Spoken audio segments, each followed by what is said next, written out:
Assalamualaikum warahmatullahi wabarakatuh. Cerita singkat mengenai sejarah Maulid Nabi. Maulid Nabi SAW adalah merayakan hari lahir Nabi Muhammad. Awal mulanya muncul di tahun 230 Hijriah dan ini muncul dari kerajaan dinasti Fatimiyah yang saat itu dibentuk di Mesir. Dan mereka punya 6 macam maulid dan sampai saat ini Iran masih ada itu.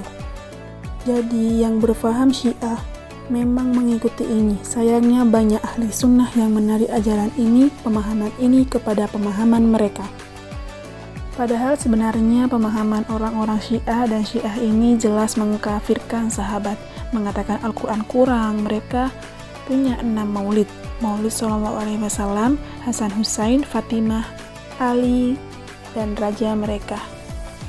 Dan mereka pada saat membaca maulid dengan zikir-zikir yang sering kita dengar sekarang itu mereka berdiri di tengah-tengahnya karena menganggap ruhnya Nabi Muhammad SAW sedang lewat.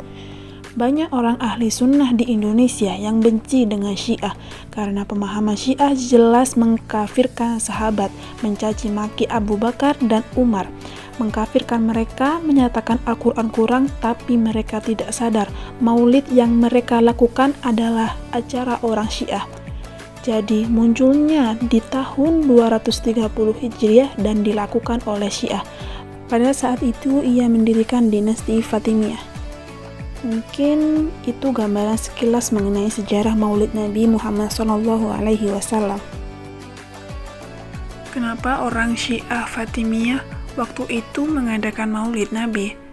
Jawabannya karena pada saat mereka di Mesir berbatasan dengan Bizantium, kerajaan Romawi, dan waktu itu orang-orang Romawi mereka mengadakan maulidnya Nabi Isa. Maka orang-orang Syiah waktu itu mengatakan di Mesir kalau gitu kita buat maulid Nabi untuk Nabi Muhammad SAW. Ada seorang ulama yang bernama Syekh Taqiyuddin Ibnu Taimiyah.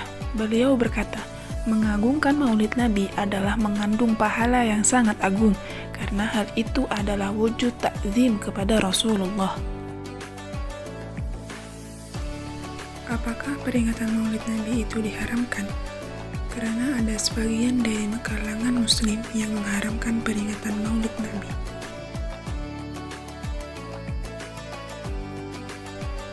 Ada 3 kelompok yang memberikan sikap yang berbeda terhadap maulid Nabi.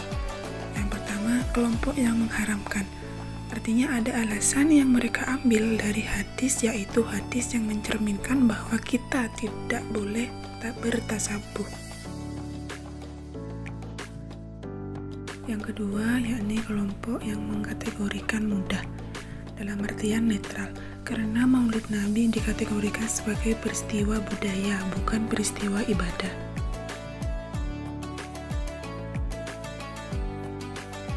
Yang ketiga, yakni kelompok yang menganjurkan, karena maulid Nabi dijadikan sebagai media pembelajaran untuk mengambil hikmah-hikmah dari sejarah beliau.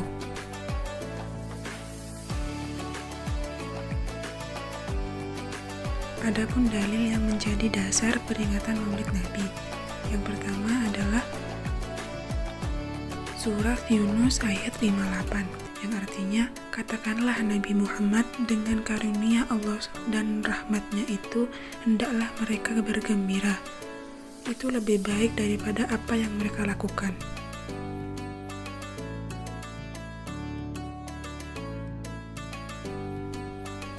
Dalil yang kedua yakni surat Maryam ayat 33. Di dalamnya disebutkan doa sejahtera pada hari kelahiran pada Nabi seperti kata Nabi Isa dalam firman Allah dalam surat Maryam ayat 33. Yang ketiga adalah surat Al-Jathiyah ayat 14. Dalam surat tersebut terdapat doa yang artinya dalam ingatkanlah mereka kepada hari-hari Allah. Sesungguhnya pada yang demikian itu terdapat tanda-tanda kekuasaan Allah sebagai setiap orang menyabar dan banyak bersyukur. Mohon maaf karena di sini saya lupa mencantumkan surat yang keempat, yakni surat Ibrahim ayat 5. Dalam ayat tersebut disebutkan bahwa Allah juga tersebut perintah untuk mengingat hari-hari bersejarah, hari di mana Allah menurunkan hikmah yang besar pada hari tersebut.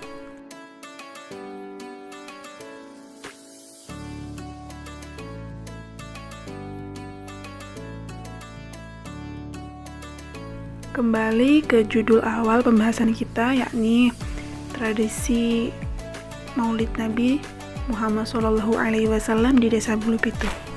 Di Desa Bulu Pitu ini memiliki sebuah tradisi di mana sebelum kita melakukan atau membaca sholawat Nabi, di sini akan dibawakan oleh para santri putra oleh Pondok Miftahul Ulum Bulu Pitu.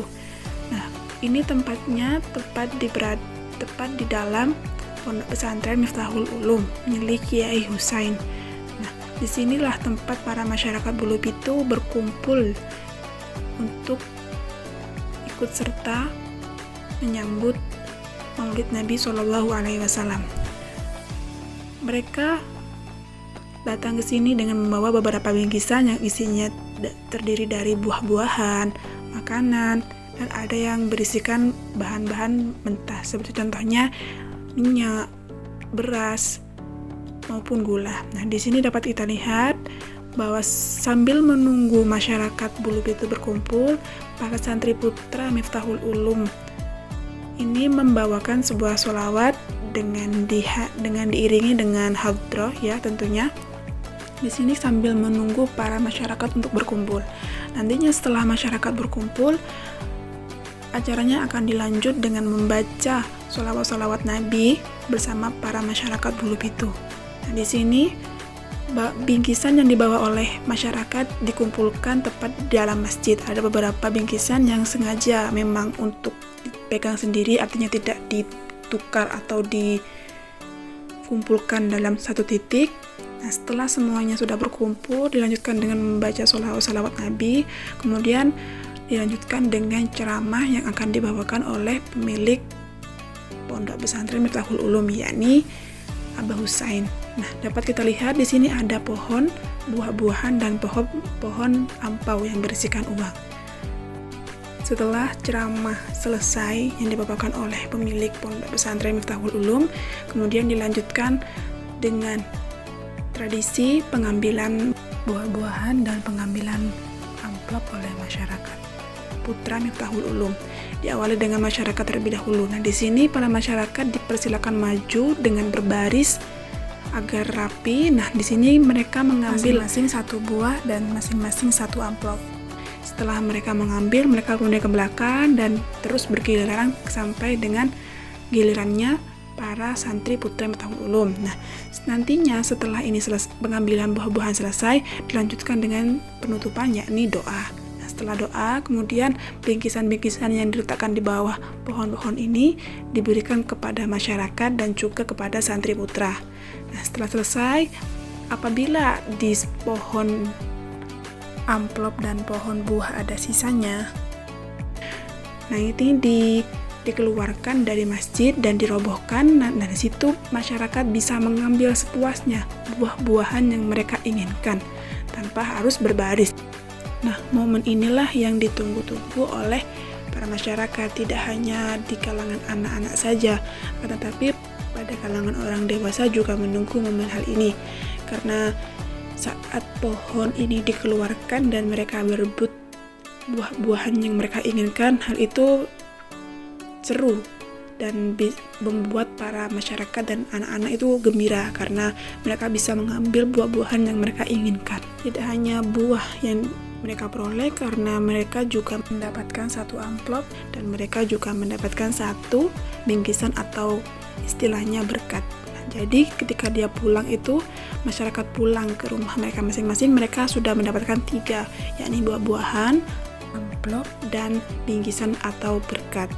Nah, tradisi ini sudah lama dijalankan di Desa Bulu Pitu, terutama di area Jalan Pertahanan ya.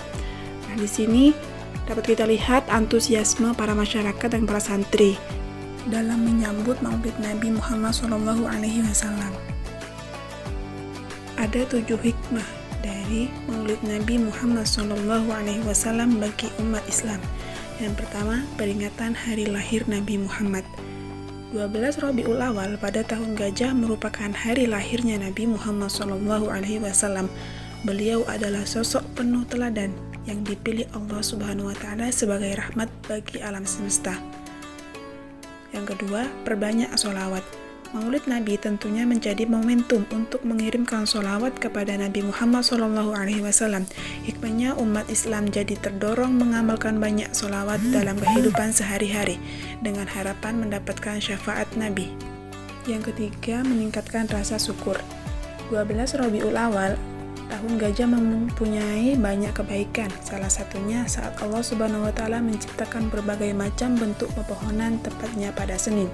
Dengan begitu, hari tersebut mengingatkan kita untuk bersyukur kepada Sang Maha Pencipta yang telah menyediakan rezeki berbagai asupan menyenangkan bagi hati manusia. Yang keempat, hari mulia dan penuh kegembiraan. Maulid Nabi artinya merayakan dengan gembira pada kehadiran sosok yang mulia, sempurna, yaitu Rasulullah SAW. Yang kelima, bukti cinta kepada Rasul. Hikmah Maulid Nabi termasuk momentum dalam meneguhkan kembali rasa cinta kepadanya, serta mengikuti semua ajarannya. Yang keenam, mengamalkan sifat terpuji Nabi Muhammad SAW. Perlu diingat, merayakan Maulid Nabi Muhammad SAW bukan semata-mata seremonial. Peringatan ini tidak memiliki aturan khusus selain memperbanyak amal kebaikan. Memperingati Maulid Nabi sama halnya dengan mengingat kembali dan mengamalkan sifat-sifat terpuji Rasulullah. Yang ketujuh, meningkatkan perjuangan Nabi Muhammad SAW. Mengawalkan ajaran yang ada dalam Al-Quran bisa menjadi panduan untuk menyempurnakan keislaman. Pasalnya, misi Nabi Muhammad SAW adalah mengikuti semua ajaran Al-Quran dan Sunnah untuk diterapkan dalam menjalani kehidupan sehari-hari.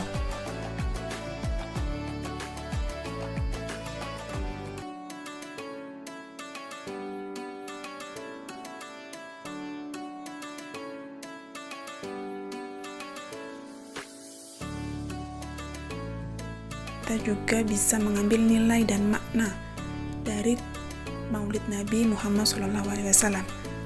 Kemeriahan yang tersaji merupakan salah satu apresiasi dan penghormatan datangnya bulan Maulud. Selain itu, dari segi kebersamaan, Maulid Nabi selain untuk mempererat tali silaturahmi juga memelihara semangat bergotong royong.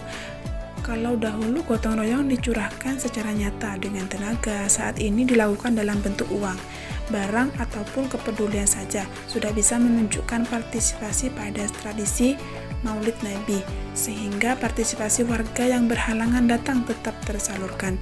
Selain itu, adanya tradisi panjang Maulud menumbuhkan semangat menabung untuk biaya pembuatan panjang dalam perayaannya.